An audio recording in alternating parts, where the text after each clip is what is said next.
Hi, GC News. Mema Obibia Akwaba. Hadia latest hot news. Nkwana mede bremo. Anuti so when subscribe ya. Pomodi say will be subscribe to the channel. Yobe am say obe click the subscribe button no. Na wa belly notification. For answer new video be able upload. When the first person outside ebeka a video. I feel we are now like video. Give us a thumbs up. Now feel. Share my offer first now when you be here now who and some ekoso ewo Ghana memha afi ye here eye and some abeto ye proso eye Agyapadie book ye hu some bibiri Hopeson Adorye so no de oye crusader of the Agyapadie just obetichiri mu amamanfo basafo amamanfo copies no be hu some ewo na when e Gabby asare Okyehene the president na dakwa Akufo-Addo ne cousin where there is some abeto Gyamfi yes Agyapadie book you what say wow this book di it is a say a coherent one dream, it is a 1 year old you a touchmark and see a cold dream. Sunsays, I'll send the woman and crib ye. And a Gabby adding some degree at that. Now, yes, I'm in Tentamary, you move in an 80 and some of it to the 5 years side of a deep book of send some woman crib ye. Now, well, with this book, I see a coherent one dream. Into Gabby, on one some what they are to the What do you make of the debate around the Agyapadie document? I that think, there's a state capture which has been. I'll repeat what I put on social media the other day. If any person, okay, any intelligent person, or a person who considers him or herself intelligent, believes that a family, okay, that has one of their leaders been offered the opportunity to lead the country, will sit down and conspire evil against the nation, and put the picture of the overlord or the head of that family on that document, you must have your head examined. If you believe that, you must have your head examined.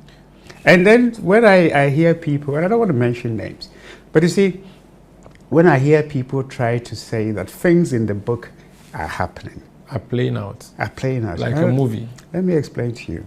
And it's actually, it's a very imbecilic statement to even hear, because it comes from a non-analytical appreciation of what is in that fiction. Right?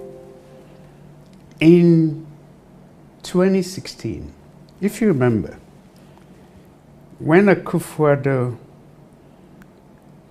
came up as the probable leader of the NPP's strong base is Ashanti. Then maybe you can say Eastern.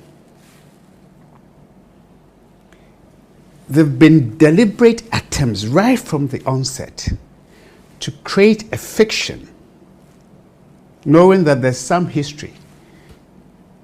Years ago, they will say to Okyenhene and those, there's some history years ago of a conflict between Ashantis and Achims, but they're the same people. Some people, knowing that Akufo-Addo is an Achim and the party's strong base was Ashanti, tried consistently to create a wedge between Ashantis and Achims. Because if you have a leader from Achim and that leader does not get the support of Ashantis, then the NPP can't win. So we saw it consistently. So political gain. I'm just saying, saw it consistently. So around October 2016, if you don't have a copy, I'll give you a copy. It was the first version of this fiction, where the focus then was on how the Ofori Atta, which is a royal home, or if you like, the Achimabuaka version of Menchia, if you like, the palace for a Atta, saw the Akufo-Addo presidency as an opportunity. This is the book they wrote, to elevate the Okyenhene above every other traditional ruler, including the Ashantis, the Okyenhene. And created the impression, and the purpose of that book, okay, was to let it be read by Asantes, and for them to say, oh no, we can't let Akufo-Addo win. Unfortunately for them, the book came too late. I believe it was around November, and it was completely ignored. Then we saw a revision of it when all these bank stuff happened in 2019. That also didn't catch any fire. And then around October, November 2020, they then gave it a new name, Agyapadie. Why did they do so? Because of Agyapa. Agyapa royalties. Yes, Agyapa royalties from the entity that was built by a Minerals Income Investment Fund. Yeah. And if you remember, for 2 years, because my firm worked on the bill and the agreements, for 2 years, those who were the advisors and the promoters of Minerals Income Investment Fund Act worked constructively with Parliament. Indeed, the NDC MPs had contributed more, if you look at Hansard, than even to some extent the MPP MPs in how to make the system, the structures work for Minerals Income Investment Fund and everything that comes out of that. And then they decided that they were going to set up an entity. The idea was to float it in the stock market so we can get to the end of the value chain of our gold, because we've been a gold mining entity for so long, all right? That was also not controversial. It was going through Parliament. The MPs were all contributing towards it.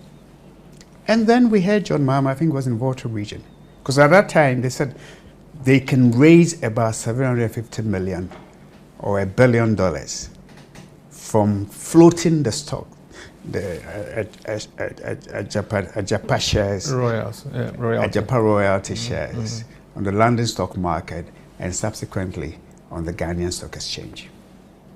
Then John Mahama said, with 3-4 months to elections, what are they going to do with raising 750 million? Right from that statement, Agyapa Minerals Income Investment Fund became a political tool. 4 months before elections, the question was, what are they going to raise that money for? So the name Agyapadie document came from that. Precisely. So to turn it together. Precisely. So I'm just making a point. So if you look at it, so they wanted to do what they tried to do to Kufuor, President Kufuor. You remember Victor Smith in 2008. As the spokesperson of Rawlings at the time. Yes.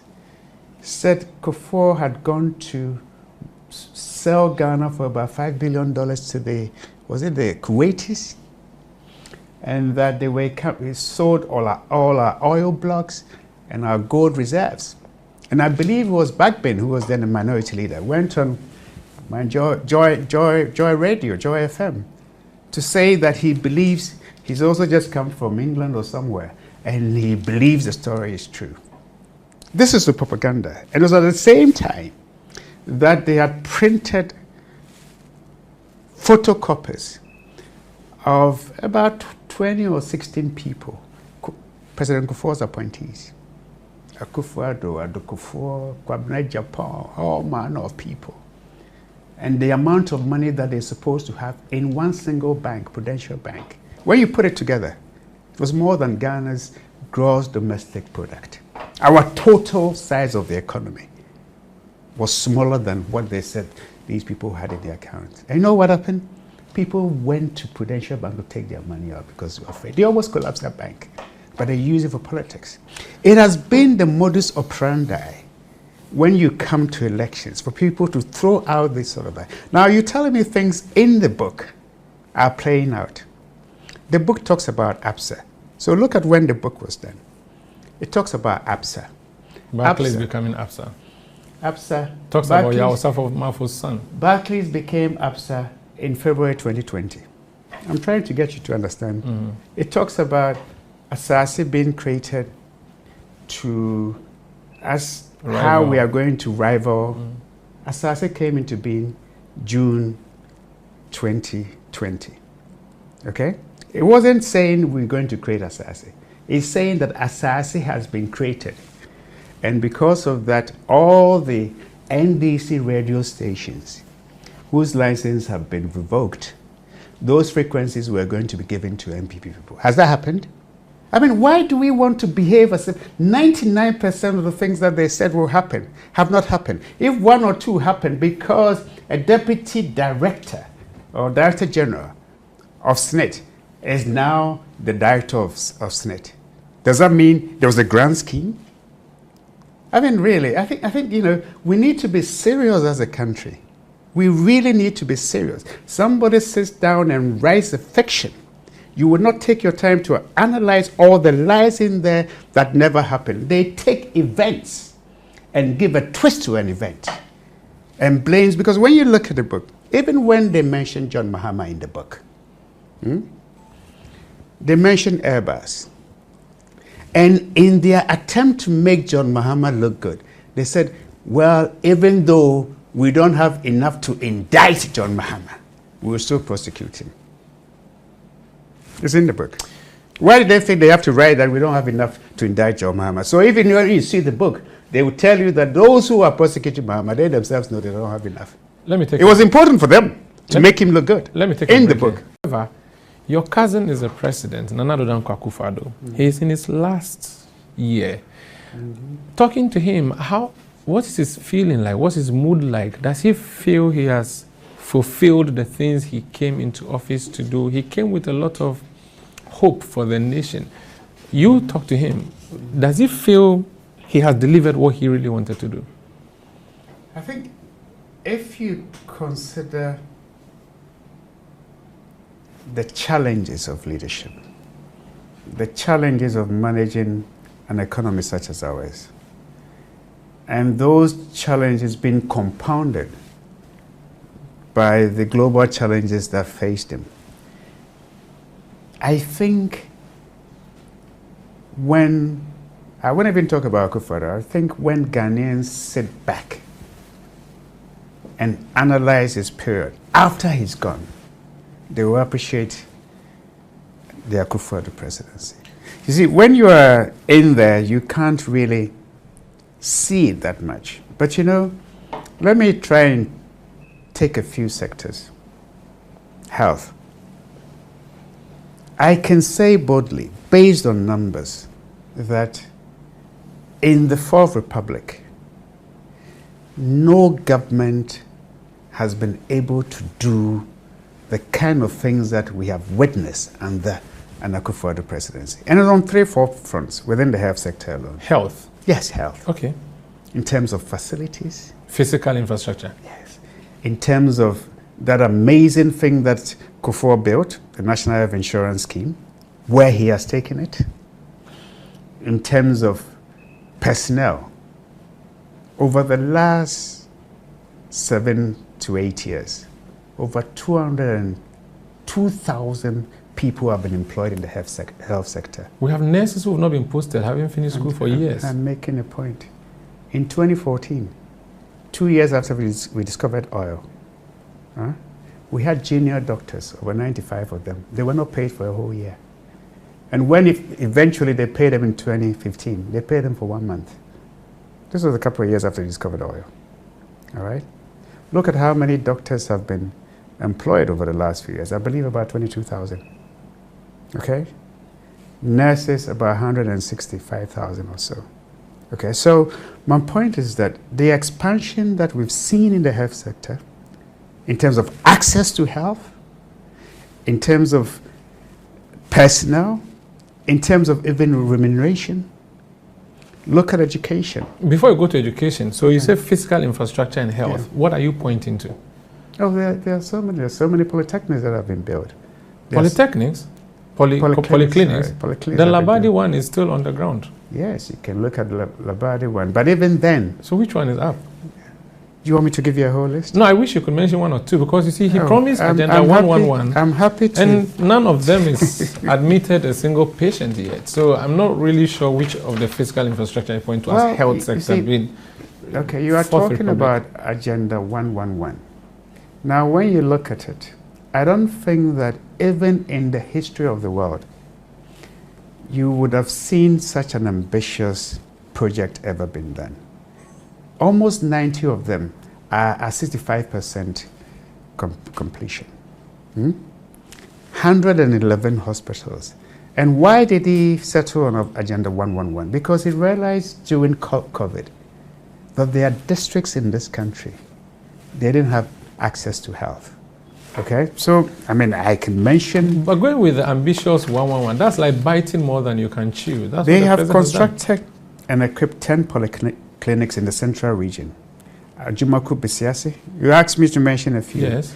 Gomwa Kyeremanteng, Brewa, Echisunkwa, Pimpon, Eja Dramra, Mankrom, Akufunde, Ekumfina, Kukwa, and Gomwa Potsin. I hope I mentioned them properly.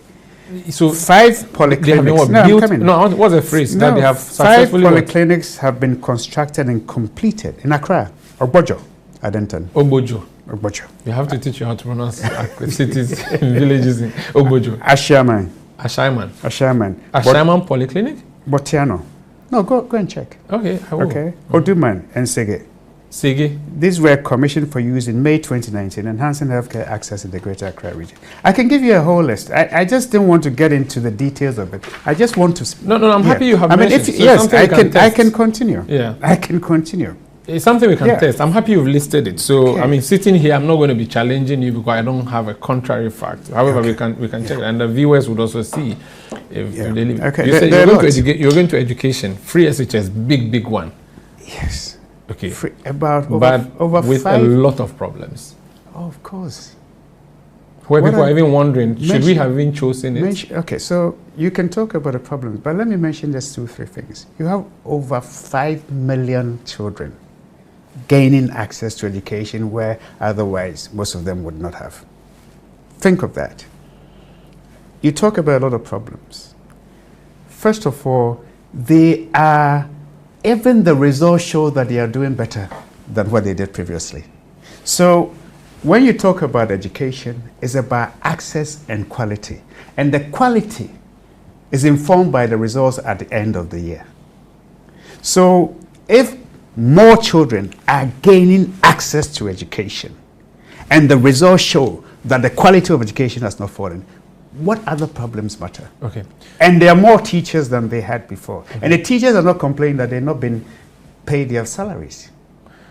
So I think really Akufo-Addo has not been given the credit that he deserved. Look, 2014, 2016, we didn't have any global crisis.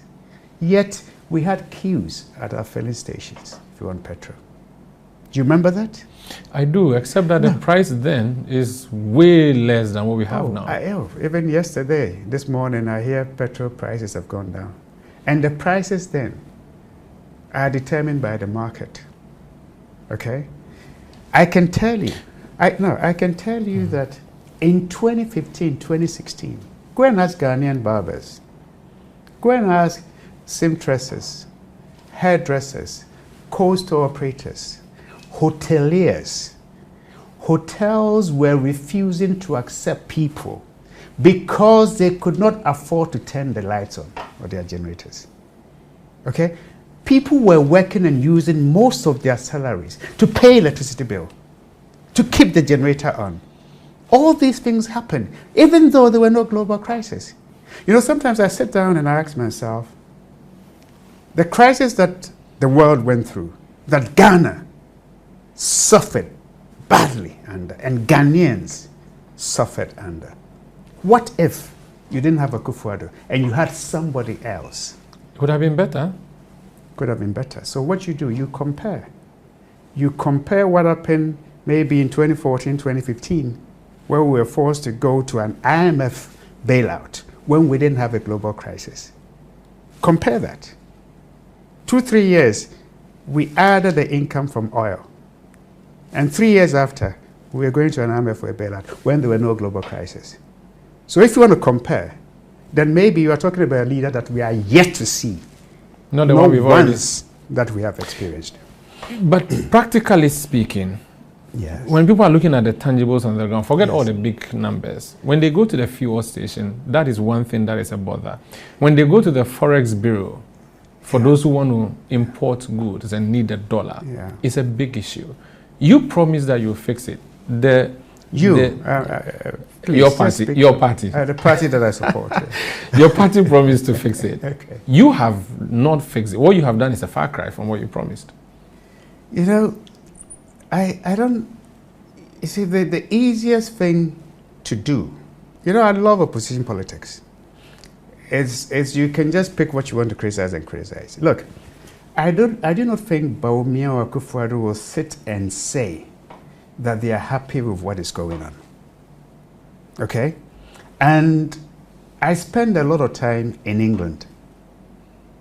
And we all have friends and families across the world. They will all tell you that they've gone through the most difficult period since perhaps some of them traveled there 30 years ago. So it happened globally. But what you are seeing internationally and what you are seeing in Ghana is that things have begun to normalize. Let's bet, you know, people have struggled over the last 3 years. There's absolutely no two ways about it. It's called the cost of living crisis. And it's not peculiar to Ghana. Okay. But because of our vulnerabilities, it has hurt us most than many other countries. Not because of our recklessness. You can call it recklessness. That we have overborrowed. Let me tell you, if you want to look at the borrowing, there are two things that you do. You either borrow or you raise taxes. There are two things. And sometimes... But you did both. No, I'm coming. Every government does both. You promised not to. Every government does both. Nobody promised not to. You told us you're moving us from taxation to production and that borrowing was too much under Mahama. You moved the figure to exponential numbers. And the taxation has taken away the production we were hoping to see. You see, so look at it this way. When they came in, they cancelled, I believe, 19 taxes. Yes, they called them nuisance taxes. Nuisance taxes. And introduced baller tax. Absolutely. They brought some taxes, they took away some taxes. Okay? At the end of the day, our debt level, which was maybe around 30 or something billion US dollars, have gone up to 53 billion. Okay? If you can compare it to 8 years before NDC John Mahama, our debt level was around 4 billion. By the time they left, it was over 20 billion, almost 30 billion. And now it's gone to 53 billion. But what you notice, and if you look at it from the mid-year budget review, is that we have gone through the most difficult patch. And even when we're in the difficult patch, government was still able to pay salaries. Government was still able to keep students in schools. Government was still able to do the basic things that we needed to do. Okay? And now, even in election year, there's fiscal discipline that they haven't overspent. Okay. And we haven't seen this since 2004 when Kufuor was in government. So for me, the bottom line is that Ghanaians have endured serious difficulties, particularly 2022, 2023. But every Ghanaian can also say that they can see some level of normalization. Doesn't mean the struggle is gone, but you can see that you've gotten to the end of the difficult period. So you've turned a corner. So I think what is important is that there are two political parties. One of them will form the next government. Let them focus, one, on the track record, whether there was a crisis or not. Two, on the promises that they are given, interrogate the promises. Three, on the personalities of those who say that they should be given the mandate. You're waiting for winning and somebody Gabby asare Okyehene and to Gyamfi Agyapadie book your home somebody dija and woman I watch say well this book will be WSC or one view winning and somebody Gabby Okyehene and the Atuga. Because you so and our so we subscribe ya but more than say we subscribe to the channel. Nothing so, or like the video, do share more for any bina one face. Sunset happy latest and hot news in Kwanamide Bremo. Also, getting me a chair what they offer here and so we ground. I will comment boxing over to in my next video. Thanks for watching. Like and share the video. You can also drop your comment. Please don't forget to subscribe. Click on the bell to turn on the notification.